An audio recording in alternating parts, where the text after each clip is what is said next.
살면서 자신에게 속하지 않은 삶을 살고 있는 것처럼 느껴본 적이 있나요? 자신이 선택할 기회조차 없었던 누군가에 의해 강요된 가면을 쓰고 있는 것 같은 느낌 말입니다. 태어나는 순간부터 사회는 우리를 형성하기 시작합니다. 우리가 어떤 사람이 되어야 하는지, 무엇을 갈망해야 하는지, 어떻게 생각해야 하는지를 가르칩니다. 하지만 당신이 진정한 자아라고 여기는 것의 대부분이 단순한 구성물일 뿐이라면 어떨까요? 외부 힘에 의해 형성된 정체성이지 당신 고유의 본질에서 나온 것이 아니라면요. 심리학의 거장인 카를 구스타프 융은 이를 거짓 자아라고 불렀습니다. 우리가 진정한 자신을 억누르면서 사회에 맞추기 위해 발전시킨 페르소나 말입니다. 오늘은 이 거짓된 정체성이 어떻게 생겨나는지, 그리고 더 중요한 것은 어떻게 이로부터 벗어날 수 있는지를 알아보겠습니다.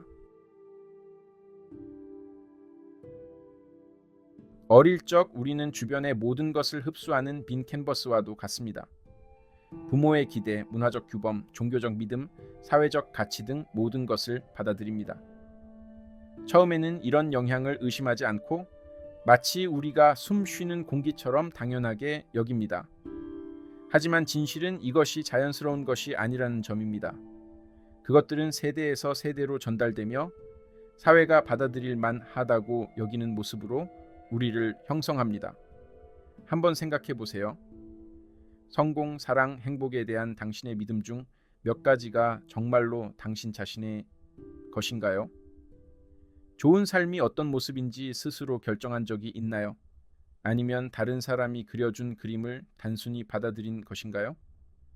만약 다른 가정, 다른 나라, 다른 시대에 태어났다면 여전히 같은 가치를 고수했을까요? 거짓 자아는 바로 여기에서 시작됩니다. 역할, 꼬리표, 기대를 조용히 받아들이며 이는 우리의 참된 본성과는 아무 상관이 없을지도 모릅니다. 융은 이를 페르소나라고 불렀습니다. 우리가 세상에서 자리를 잡고 받아들여지고 사랑받기 위해 쓰는 가면 말입니다. 어느 정도까지는 페르소나가 필요합니다. 결국 우리는 사회에서 기능해야 하니까요. 그러나 이 가면을 우리의 진짜 얼굴로 혼동하는 것이 위험합니다.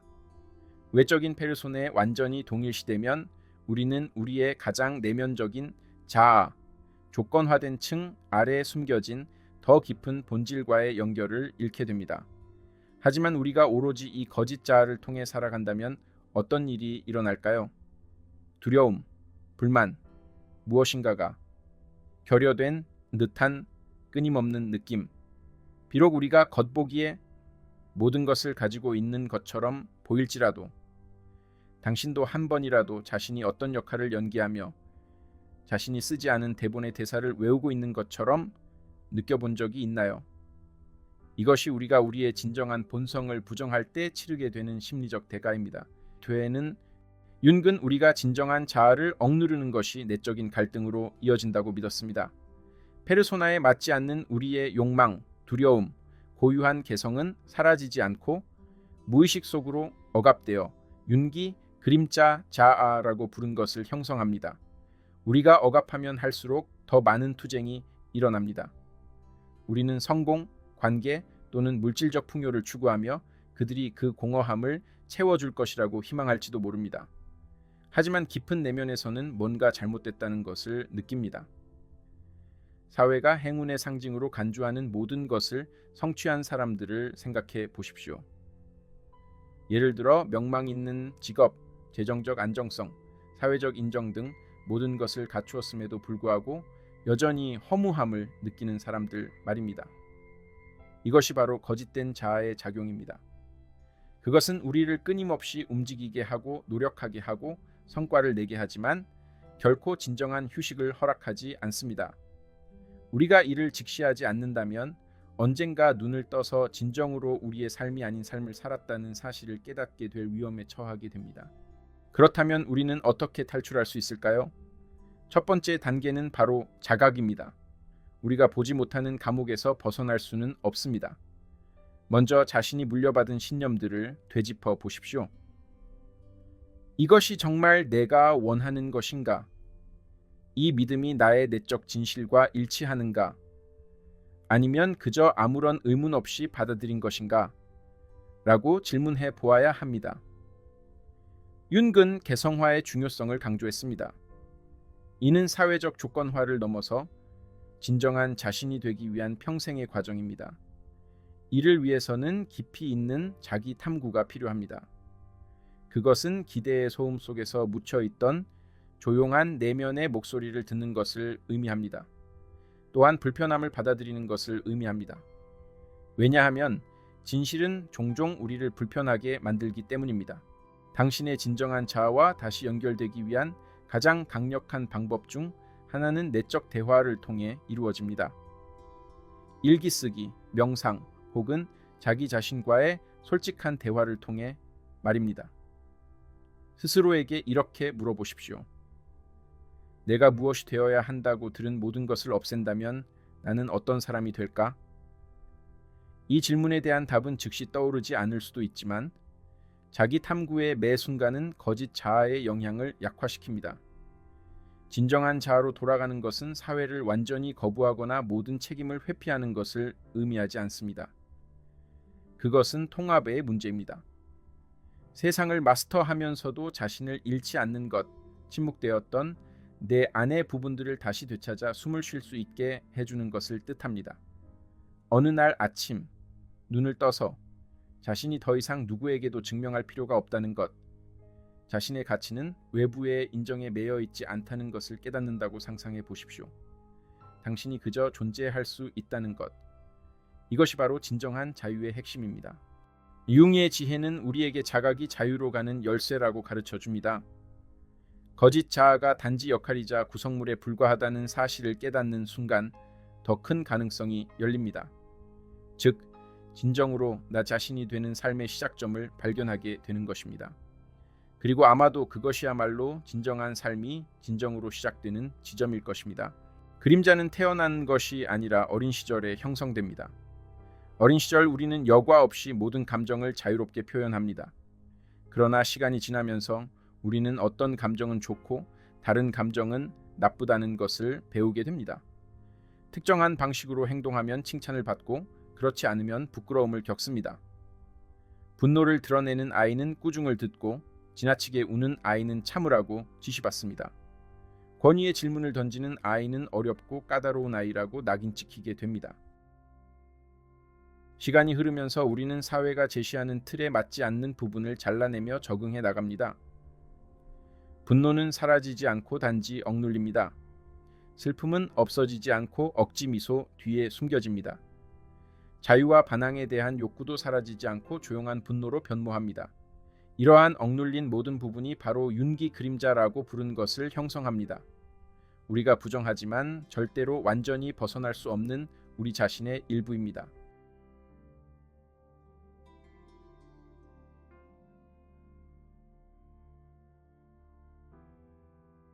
그러나 그림자는 침묵하지 않습니다. 예상치 못한 방식으로 우리의 삶에 스며듭니다. 그것은 우리의 비합리적인 두려움, 타인을 평가하는 방식, 그리고 우리가 좀처럼 극복할 수 없는 자기 파괴적인 패턴의 모습을 드러냅니다. 우리는 통제하고 있다고 믿지만 실제로는 그림자가 배후에서 조종하고 있는 것입니다. 어느 순간 자신도 모르게 누군가를 거부한 적이 있나요? 아니면 스스로도 놀랄만한 방식으로 반응한 적이 있나요? 이는 바로 그림자가 작용하고 있는 증거입니다.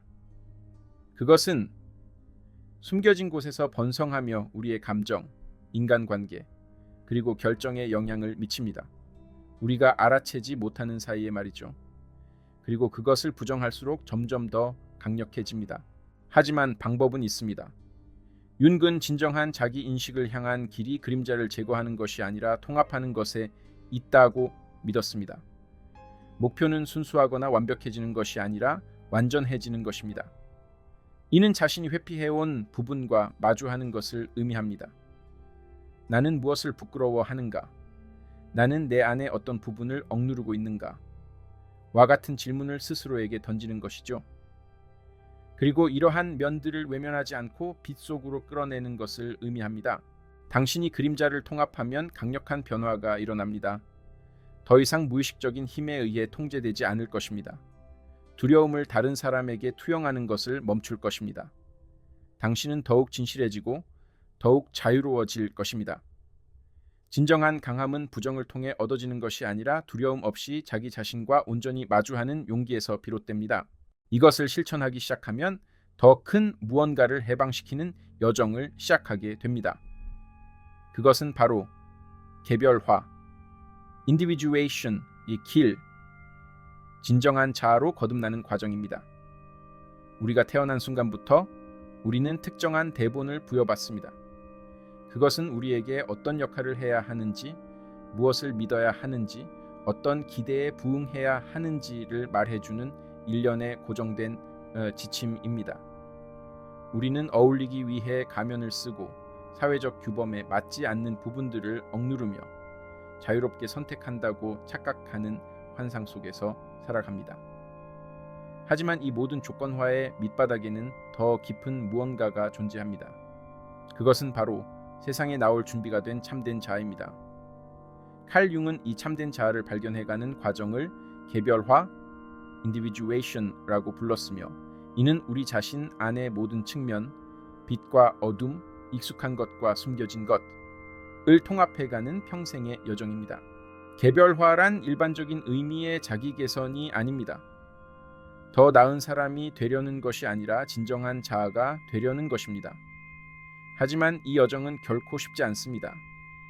이 과정은 환상을 깨고 자신에 대해 알고 있다고 믿었던 모든 것을 다시 질문하며 변화에서 오는 불편함을 받아들이는 것을 필요로 합니다. 이는 당신이 겪을 가장 힘든 도전이 될 것입니다. 하지만 동시에 가장 해방적인 경험이기도 합니다. 개별화의 길을 걷기 시작하면 당신은 자신을 분리된 조각으로 살아가는 것을 멈추고 완전하고 통합된 존재로서 삶을 경험하기 시작합니다. 대다수 사람들에게 정체성은 빌려온 것입니다. 그것은 부모, 교사, 문화적 전통 및 사회적 기대에 의해 형성됩니다. 그러나 만약 당신이 그것에 의문을 제기하기 시작한다면 어떻게 될까요? 만약 당신이 지금까지 살아온 자신에 대한 모습이 진정한 자신이 아니라 다양한 영향, 두려움, 외부 압력으로 구성된 조각난 모습임을 깨닫게 된다면 무엇이 일어날까요? 개별화로 가는 첫 번째 단계는 의식입니다. 즉, 스스로를 가차없이 정직하게 바라보는 능력입니다. 스스로에게 물어야 합니다. 내 정체성의 어느 부분을 내가 의도적으로 선택했으며 어느 부분은 나에게 강요된 것인가? 내가 진정으로 믿는 신념은 무엇이며 단지 물려받은 신념은 무엇인가? 이러한 종류의 자기 성찰은 불편할 수 있습니다. 왜냐하면 그것은 거짓된 자아의 안정성을 위협하기 때문입니다. 그러나 그것 없이는 진정한 변형은 불가능합니다. 외부의 조건화를 제거하기 시작하면 주변 세계뿐만 아니라 자신의 내부로부터도 불가피하게 저항에 직면하게 될 것입니다. 자아는 변화를 두려워합니다. 그것은 비록 그 확신이 환상에 기반하더라도 확실성에 집착합니다. 이것이 많은 사람들이 개별화의 길을 완전히 피하는 이유입니다. 명확한 목표가 없는 여행을 떠나는 것보다 적응하고 익숙한 경계 내에 머무르는 것이 훨씬 더 쉽기 때문입니다.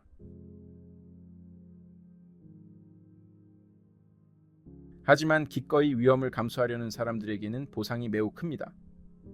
개별화란 자아의 모든 분열된 측면, 페르소나, 그림자, 무의식적인 욕망과 숨겨진 진실을 하나의 통합적이고 일관된 전체로 통합하는 과정입니다. 그것은 단순히 사회적으로 받아들여지는 버전이 아닌 그 모든 것 아래에 있는 진정한 자신이 되는 것을 의미합니다. 현대 세계에서 가장 큰 환상 중 하나는 행복이 외적 성취, 지위, 부, 관계, 인정에서 비롯된다는 믿음입니다. 그러나 윤근 진정한 만족은 우리가 가장 깊은 본성과 조화를 이룰 때 외부에서 주어진 각본에 따라 사는 것을 멈추고 대신 우리 자신의 각본을 쓸 때만 가능하다는 것을 알고 있었습니다. 어느 날 당신이 깊은 내적 평화를 가지고 눈을 뜨는 것을 상상해 보십시오. 당신의 삶이 완벽해서가 아니라 마침내 당신이 있는 그대로의 자신으로 살고 있음을 느끼기 때문입니다.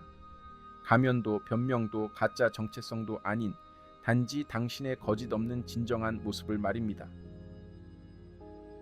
이것이 바로 개별화의 선물입니다. 그리고 당신이 이 수준에서 자신을 이해하기 시작할 때 놀라운 일이 일어납니다. 삶에 대한 당신의 모든 인식이 변합니다. 왜냐하면 자기 인식은 단순히 자신이 누구인지 아는 것을 넘어서 주변의 모든 것을 변화시킬 힘을 해방시키는 것이기 때문입니다. 대부분의 사람들은 자동 조종 모드로 삶을 살아갑니다. 반성하기보다는 반응하고 의식적으로 선택하지 않은 길을 따라갑니다. 그들은 행복을 가져다 준다고 들은 목표를 쫓고 결코 질문하지 않은 신념을 받아들이며 완전히 이해하지 못한 감정을 억누릅니다. 그러나 깊은 내면에서는 무언가가 잘못된 것처럼 느껴집니다. 마치 삶에 그것 이상의 무언가가 있다는 속삭임처럼 말이죠. 이 목소리가 바로 자기인식입니다. 그것은 모든 개인적 변화의 기초이며 모든 것을 열어주는 열쇠입니다. 그것이 없다면 우리는 무의식적인 패턴의 포로로 남게 되고 자기 파괴, 혼란, 불만족의 순환 속에 갇히게 됩니다. 그러나 내면을 바라보고 진정으로 자신을 이해하기 시작하는 순간 모든 것이 바뀝니다. 우리의 결정은 더 의식적이 되고 감정은 더 명료해지며 삶 자체는 더 깊은 의미를 갖게 됩니다. 자기 인식은 단순히 자신의 강점과 약점을 아는 것만이 아닙니다. 그것은 우리의 생각, 감정, 행동 방식을 형성하는 숨겨진 힘을 이해하는 것입니다. 순영한 눈에 띄지 않게 영향을 끼쳤던 자신의 트리거, 두려움, 가장 깊은 욕망과 신념을 깨닫는 것을 의미합니다. 무엇보다도 스스로 누구가 될 것인지 결정할 수 있는 힘을 되찾는 것이 중요합니다. 한번 생각해 보십시오. 어떤 상황에 대해 반응한 후 왜 그렇게 행동했는지 스스로에게 묻는 일이 얼마나 자주 있었습니까? 자신이 정말로 원하는 것이 무엇인지 확신이 없거나 단순히 벗어날 수 없는 패턴에 갇혀 있다고 느낀 적은 얼마나 많습니까? 이런 갈등은 노력이나 지능이 부족해서 생기는 것이 아닙니다. 그것은 자기 이해의 부족에서 비롯됩니다. 의식하지 못하는 것을 바꿀 수는 없습니다. 윤근 인간의 고통 중 상당 부분이 의식적인 마음과 무의식적인 마음 사이의 통합, 부족에서 비롯된다고 믿었습니다. 우리가 억누르는 감정들, 무시하는 두려움들, 인식하지 못하는 패턴들은 사라지지 않습니다. 그것들은 어둠 속에서 우리를 조종합니다. 하지만 그것들을 직시하고 도망치지 않으며 대신 관찰하기 시작하는 순간 모든 것이 변화하기 시작합니다. 진정한 자기인식은 급진적인 정직함을 요구합니다. 이는 불편함에 맞서고 보고 싶지 않을 수 있는 진실에 직면하며 자신의 모든 약점을 포함해 자신을 완전히 받아들이는 것을 의미합니다. 하지만 이 과정을 반복할수록 더 많은 명확성을 얻을 수 있습니다. 자신이 왜 그런 감정을 느끼는지, 왜 특정 결정을 내리는지를 이해하기 시작하며 무엇보다도 더 이상 자신에게 도움이 되지 않는 삶의 측면을 어떻게 변화시킬 수 있는지 깨닫게 됩니다. 모든 것 중 가장 큰 환상은 우리가 무력하고 상황의 희생양이며 고정된 성격을 가지고 있고 우리의 과거가 우리를 규정한다는 믿음입니다. 그러나 자기 인식은 또 다른 진실을 드러냅니다. 우리는 끊임없이 진화하며 우리의 이야기를 새롭게 쓸 수 있는 능력을 가지고 있습니다. 무의식적으로 사는 것을 멈추고 의식적인 결정을 내리기 시작하는 순간 당신은 자신의 운명을 통제하게 됩니다. 그리고 바로 그 순간부터 진정한 삶이 시작됩니다. 이 동영상이 마음에 드셨다면 채널을 구독하고 좋아요를 눌러주세요. 이는 정말 큰 도움이 됩니다. 우리는 철학, 자기 발견, 삶의 큰 질문들에 대해 매일 영상을 게시합니다. 다음에 또 만나요.